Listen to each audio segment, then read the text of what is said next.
এই পৃথিবীর মায়া ছেড়ে একদিন সবাইকে চলে যেতে হবে। একদিন আসবে যেদিন আপনি চাইলেও কথা বলতে পারবেন না। কবরে সে নীরব রাতের আগে আজকে নীরবতা আপনাকে রক্ষা করতে পারে। এই পৃথিবীতে চুপ থেকে সহ্য করার প্রতিটি সেকেন্ড একদিন আপনার চোখের পানি এনে দেবে, কিন্তু সে হবে আনন্দের কান্না। যারা আপনাকে কষ্ট দিয়েছে, যারা অবহেলা করেছে, জানেন তাদের জন্য আল্লাহ কি রেখেছেন আর আপনার জন্য কি পুরস্কার অপেক্ষা করছে। তাহলে আজকের ভিডিওটি একটু মনোযোগ দিয়ে শুনুন। আজকের এই কথা হয়তো আপনার পুরো জীবন বদলে দিতে পারে। একটা ছোট্ট অভ্যাস আর একটা বড় সত্য। হ্যাঁ, দুনিয়ার কষ্ট, অপমান, অভাব, প্রতিযোগিতা সব কিছু একদিন শেষ হয়ে যাবে, কিন্তু তারপর শুরু হবে এক নতুন জীবন, যেটা চিরদিন চলবে। আপনি প্রস্তুত তো? চুপ থাকার অনেক উপকারিতা রয়েছে। আমরা রাগ করি, তাই না? আমরা বদলা নিতে চাই, কেউ অপমান করলে সাথে সাথে জবাব দিতে চাই। কিন্তু কি জানেন আমাদের প্রিয় নবী হযরত মুহাম্মদ সাল্লাল্লাহু আলাইহি সাল্লাম কি বলেছেন? যে ব্যক্তি চুপ থাকতে পারে সে নাজাত পায়। চুপ থাকা মানে একেবারেই দুর্বলতা নয়, এটা আত্মনিয়ন্ত্রণ, এটা বুদ্ধির চূড়ান্ত পর্যায়। আর আমরা কি করছি? অধিকাংশ মানুষ জাহান্নামে যাবে তাদের জিহ্বার কারণে। হ্যাঁ, জিহ্বার কারণে, অর্থাৎ মুখের কথার জন্য।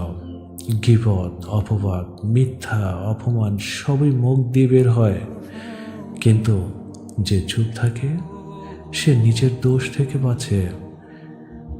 সে আল্লাহর উপর ভরসা করে বদলা নেওয়ার দায়িত্ব আল্লাহর হাতে ছেড়ে দেয়। নীরবতা একটা অদৃশ্য পুরস্কার। চুপ থাকা মানুষকে আল্লাহর রহমতে টানে। মানুষ আপনাকে অপমান করলেও আপনি যখন চুপ থাকেন তখন ফেরেশতারা আপনার জন্য দোয়া করে। আমাদের প্রিয় নবী হযরত মুহাম্মদ সাল্লাল্লাহু আলাইহি সাল্লাম বলেছেন, যে অন্যের ঝগড়া সহ্য করে আল্লাহ তার মর্যাদা বাড়িয়ে দেন। আপনি হয়তো আজ পৃথিবীতে কারো অপমান সহ্য করছেন, কিন্তু আল্লাহ জানেন দুনিয়া দেখছে না, কিন্তু আখিরাতে সবাই দেখবে কে কত বড়। একদিন সবাই চুপ হয়ে যাবে। আজ আপনি চুপ থাকছেন, এটা আপনার শক্তি, কিন্তু একদিন এমন সময় আসবে যখন চাইলেও কেউ আর কথা বলতে পারবে না। সেটা হবে মৃত্যুর পর। আপনার রূহ কবজের সময় ফেরেশতারা আসবে। মুমিনের জন্য জান সহজে বের হবে, যেন পানির বোতল থেকে বের হচ্ছে। পাপীর জান লোহার কাঁটায় আটকা থাকা তুলোর মতো টান টান করা হবে। আল্লাহ বলেন, হে প্রশান্ত আত্মা, তোমার রবের দিকে ফিরে আসো সন্তুষ্ট হয়ে। কবরের একাকিত্ব বড়ই কঠিন। সবাই চলে যাবে, শুধু আপনি আর আপনার আমল থাকবে। সেই চুপ থাকা তখন কাজে দেবে। প্রশ্ন করা হবে তোমার রবকে, তোমার দিনকে, তোমার নবীকে। যারা দুনিয়াতে গীবত থেকে বেঁচেছেন, বদলা নেননি, অন্যায়ের সামনে চুপ থেকেছেন, তারা সহজে উত্তর দেবে।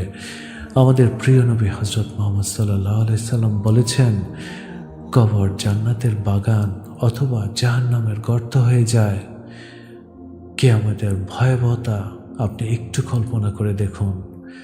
একদিন সবাইকে কবর থেকে উঠানো হবে। হিসাবের ময়দানে সবাই চুপ থাকবে, শুধু হাত পা, চোখ, কান সাক্ষী দেবে। হে আল্লাহ, আমাদেরকে ওই মুহূর্তে আপনি হেফাজত করুন। আল্লাহ বলেন, তাদের জিহ্বা কথা বলবে না, বরং তাদের অঙ্গ প্রত্যঙ্গ সব কিছু সাক্ষ্য দিবে। যারা দুনিয়ার সব সহ্য করেছিল, আল্লাহর ভয় রাখত, তারা সেদিন মুখে হাসবে। তাই প্রত্যেকটা কাজ করুন নিজের জন্য, নিজের আখিরাতকে সাজানোর জন্য, নিজের পরবর্তী জীবনকে সুন্দর করার জন্য। নীরবতা হচ্ছে জান্নাতে যাওয়ার একটা সুপ্রশস্ত রাস্তা। যারা চুপ থেকে অন্যায়ের বদলা আল্লাহর কাছে ছেড়ে দিয়েছে, তাদের জন্য থাকবে জান্নাতের বাগান। না কোনো দুঃখ, না কোনো অভাব। আমাদের প্রিয় নবী হযরত মুহাম্মদ সাল্লাল্লাহু আলাইহি সাল্লামের সহচর্য। দুনিয়াতে আজ যদি চুপ থাকি, আগামীকাল মুক্তি পাব, তাই না? আজ হয়তো আপনি কারো অন্যায় সহ্য করেছেন, আজ হয়তো কারো কথায় কষ্ট পাচ্ছেন, কিন্তু মনে রাখুন, যে অন্যায় চুপ থেকে আল্লাহর উপর ছেড়ে দেয়, তাদের জন্য আল্লাহ পুরস্কার রেখেছেন। সেটা মহাপুরস্কার, যেটা আমরা কল্পনাও করতে পারবো না। হয়তোবা সেই দিন উপলব্ধি করতে পারবো, যেদিন আমরা স্বচক্ষে নির্দিষ্ট জায়গায় যেয়ে দেখব। তখন চোখ দিয়ে টপ টপ করে পানি পড়বে আর শুকরিয়া আদায় করতে থাকব। হে আল্লাহ, সেই দিনটা যেন প্রত্যেকটা মানুষের, প্রত্যেকটা উম্মতের, আমাদের নবী করিম সাল্লাল্লাহু আলাইহি সাল্লামের উছিলায় আমরা পেয়ে থাকি। আজ থেকে নতুন কিছু সিদ্ধান্ত নিন। বেশি বেশি চুপ থাকব, অন্যের অপমান সহ্য করে আল্লাহর কাছে পুরস্কার চাইব, আখিরাতের জীবনের জন্য নিজেকে প্রস্তুত করব। আল্লাহ আমাদের সবাইকে ক্ষমা করুন। জানেন, আমাদের জীবনের সবচেয়ে বড় যুদ্ধটা কোথায়? নিজের রাগ, কষ্ট আর অপমান সহ্য করার ভিতরে। আজকে হয়তো আপনাকে অপমান করছে, কষ্ট দিচ্ছে, কিন্তু আপনি যদি চুপ থেকে আল্লাহর উপর ভরসা করুন, এই নীরবতা প্রতিটি সেকেন্ড একদিন আপনাকে জান্নাতের উচ্চ আসনে পৌঁছে দিবে। আমাদের প্রিয় নবী হযরত মুহাম্মদ সাল্লাল্লাহু আলাইহি সাল্লাম বলেছেন, ভালো কথা বলো অথবা চুপ থাকো। আপনার এই চুপ থাকা আপনার গুনাহ মাফের একটা বড় কারণ হতে পারে। একদিন তো সবাই চুপ হবে, তাই না? কবরের অন্ধকার ঘরে কেউ কথা বলবে না, তখন একমাত্র আল্লাহর রহমতে আপনাকে রক্ষা করবে।